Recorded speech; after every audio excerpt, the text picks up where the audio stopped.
Attorney Jonathan Elson, reminding you that if you've been injured in an auto accident, it's important to have somebody on your side. When you need a lawyer, then you need Nelson.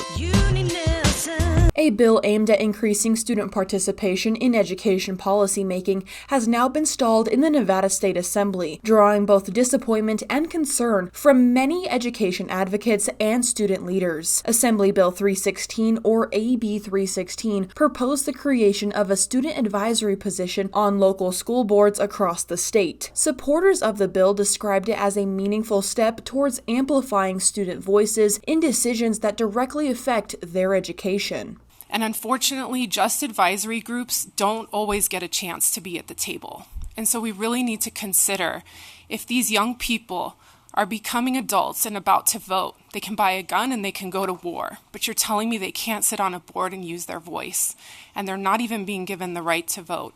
We have to trust them at some point that they're going to be adult enough to handle these decisions, especially if they're being trained and they're being guided and they're not just being set on there with no guidance whatsoever. Pahrump Valley High School's own Michael Keys, who is also the student member of the Nevada State Board of Education and the executive president of the National Student Board Member Association, was one of the two presenters on this bill, answering any questions that the committee had.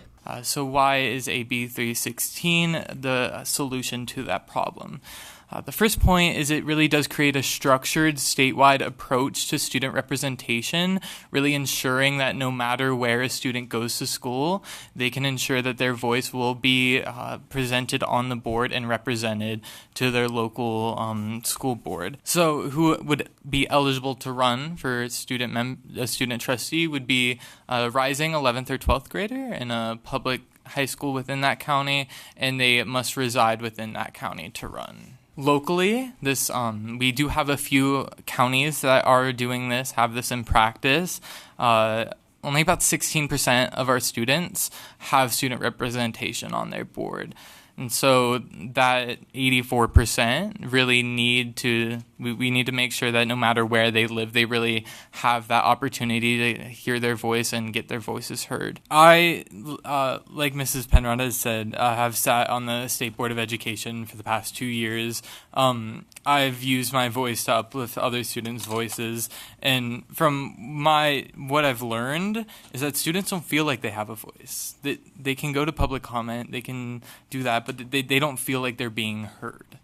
I'll just be quick. I thank you for the comments and the questions and concerns, and I look forward to Assemblymember Wynn working together, and then students are the ones sitting in the desks every day. I urge you to give them a seat at the table as well. The legislation had received a bipartisan support in the Assembly Education Committee and was poised to move forward until it was held back by the committee chair, Assemblymember Selena Torres Fawcett. In a statement, student organizers expressed their disappointment over what they characterized as the lack of transparency and collaboration from the Assembly member. In response to the bill's unexpected halt, student advocates have launched a petition urging legislative leaders to reconsider and advance AB 316. In just one day, over 400 people have signed in support. If you would like to add your name and stand with Nevada students, you can scan the QR code or visit the link on the screen.